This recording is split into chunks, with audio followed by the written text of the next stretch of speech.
Hey, what is going on, guys? It's Johnny and welcome to another Genshin Impact video. In today's video, let's recap the version 3.1 livestream, which should be arriving in about 10 days by the release of this video. There was a lot of information, and so the goal of this video is to capture the essence and important information from the livestream to relay back to you guys, the players. I'll also discuss my thoughts as we go over all the content in version 3.1, but this might have been one of the best live streams yet. Before we do jump into it, guys, if you do like the video, please consider hitting the like and subscribe button. This will greatly help our channel to grow and help with the YouTube algorithm, and recommend the video to other viewers. Now, without any further ado, let's jump right into it.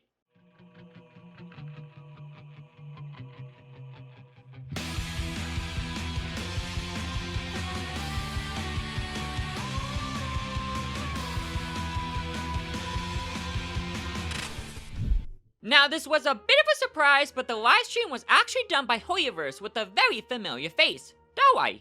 Normally, they do this for every major update like version 2.0 and 3.0, but version 3.1 is going to be special because with this update comes Genshin Impact's 2nd year anniversary! Whoop whoop! We'll go more in depth with the 2nd anniversary later, but first, let's talk about what's coming to Sumeru because this is going to be the main theme for version 3.1. As we all know, Sumeru is a region that consists of the rainforest and desert. With version 3.0, we received Chapter 3, Acts 1 and 2, where we got to explore the rainforest and met Tainari and Kale, who are both part of the Forest Rangers. You guessed it, but with the release of version 3.1, Chapter 3, Acts 3 and 4 will be released and expand towards the desert. The splash art for this looks amazing, and we can also see some familiar faces as well. Based on the trailer, Acts 3 and 4 looks like it's gonna be epic, and I definitely can't wait to play it. The Fatui looks like they're gonna have a pretty big involvement as well, with the Balladeer returning after obtaining the Electro Archon's Gnosis, and the other Fatui member was confirmed to be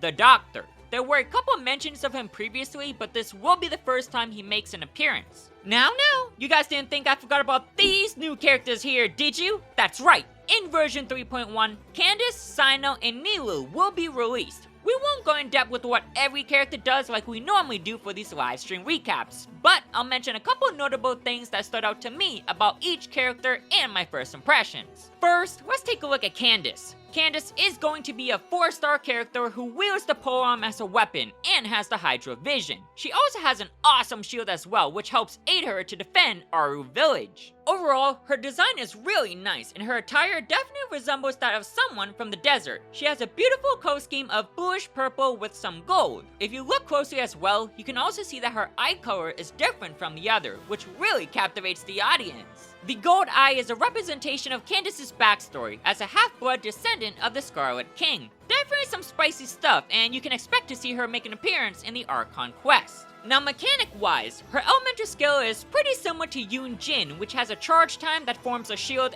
and absorbs damage. If charged long enough, Candace will leap forward and strike the ground, dealing AoE Hydra damage to enemies in front of her. Similar enough, one of her passive talent will also enable her to instantly finish charging when an opponent attacks her. Candace has a really interesting elemental burst because when cast, Sword, Claymore, and Polearm users will be infused with Hydro. Additionally, characters that deal elemental damage through normal attacks will have increased elemental damage. Candace is going to be the first character to have the ability to infuse characters with Hydro, and on top of it, has some synergy with normal attack users that deal elemental damage. I can definitely see Candace fitting in a couple team comps with her unique abilities and can't wait to try her out. Next, we have Sino! Sino is a 5-star character who also wields the polearm as his weapon and has the Electro Vision. Much like Candace, Sino's attire resembles that of someone from the desert and very cool looking. He has a lot of belts and chains that are just dangling, and I really like his wolf hat and white hair.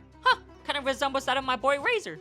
Fun fact, but Sino is actually a classmate of Lisa, and interestingly enough, also has ties to the Academia, who's the general of supervising the researchers. Now, moving on to combat though, what's gonna be unique about Sino is definitely his elemental burst. When cast, Sino will enter a new state similar to characters like Razor, Zhao, and the Raiden Shogun, whose burst is gonna amplify their damage. As if he didn't look insanely cool before, a divine spirit will be summoned to aid him in battle. In this state, his normal, charge, and plunging attacks will be converted to electro damage and cannot be overridden. His elemental mastery and resistance to interruption will also increase, which tells us that his kit might have some EM scaling. For his elemental skill, Sino will slam the ground and deal AoE electro damage, and oh boy does this ability look like it packs a punch. Something to keep in mind though is that during the live stream, the devs mentioned, quote unquote, during this state using Sino's elemental skill will. This tells us that his elemental skill might have different effects depending on what state you're in.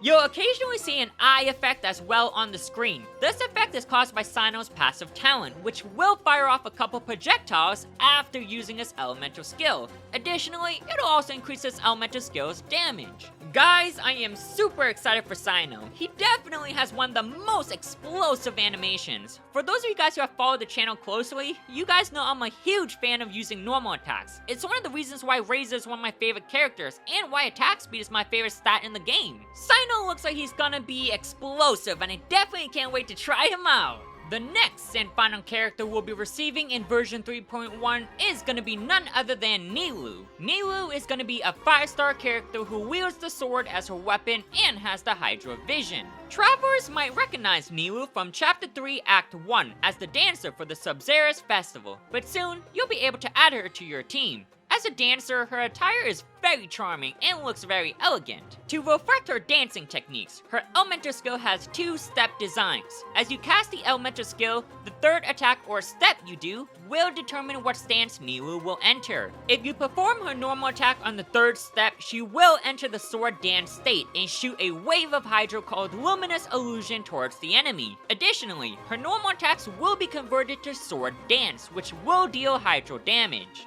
Keep in mind that this is considered elemental skill damage, despite using normal attacks, so characters like Candace or Yunjin will unfortunately not boost Nilou. If you perform her elemental skill again on the third step, she will enter the whirling step state, dealing AoE Hydro damage while looking absolutely fabulous. She'll also create a Tranquility Aura that applies the wet status to opponents around the active character. With her unique states, Nilou is going to be a flexible character that could fulfill different roles and looks very fun.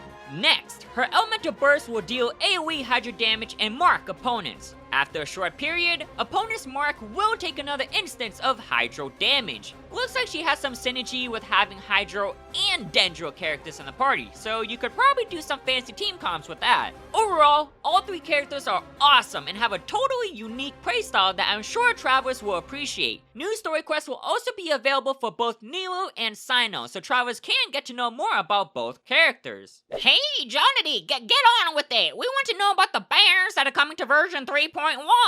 Alright, Anomality, I was getting to that. Jeez, rude. For Phase 1 of version 3.1, Sino will be making his debut while Venti returns and Candace will be featured on both banners. For Phase 2, Nilou will make her appearance alongside Chief Alchemist Albedo. Pretty solid character banners and a good opportunity to get new characters or past characters that travelers have missed. New 5-star weapons are also introduced, and you can probably already predict whose weapon is gonna be for who and how the weapon banner will look like, because the other featured weapon is usually based on the other rerun character. A couple new 4-star weapons will also be featured on the weapon banner. These ones are probably gonna be exclusive to weapon banners and won't be added into the standard banner, similar to the lithic weapons.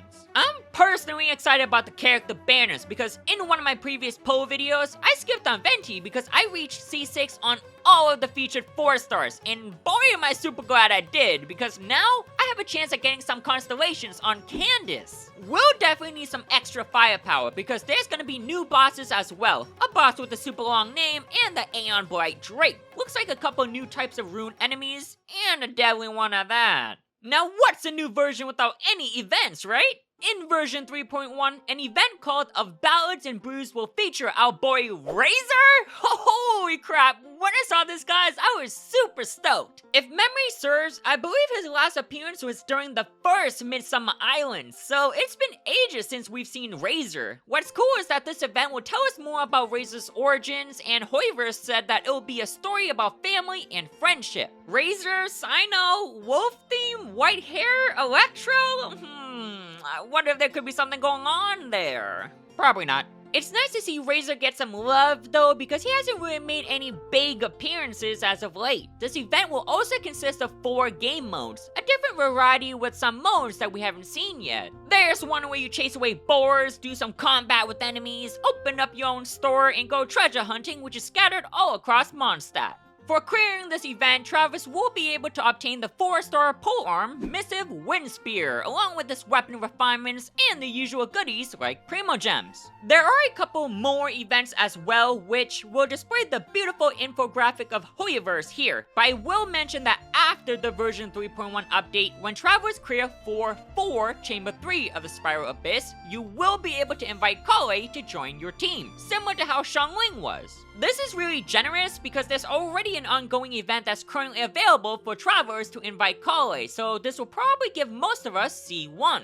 The top-up bonus for Primo Gems will also reset after version 3.1, so travelers that want to support Genshin Impact some more while earning some extra Primo Gems will be able to do so. And yes, you might have caught a glimpse of it already, but there are also login rewards and in-game mails for Genshin Impact's 2nd year anniversary! In terms of the fates and amount of Primo Gems, I believe these are the same as last year's, but you do get some commemorative gadgets to show that you participated during Genshin's 2nd anniversary. You obtain the Jumpty Dumpty Party Popper, which pops to add to the festivities, and a new Cloud Retainer pet. The pet actually looks amazing and follows you around like the series do. It also appears like it has some animations, which is really nice. Now lastly guys, there's 2 more surprises that were shared to us by Hoiverse, and these are gonna blow you away.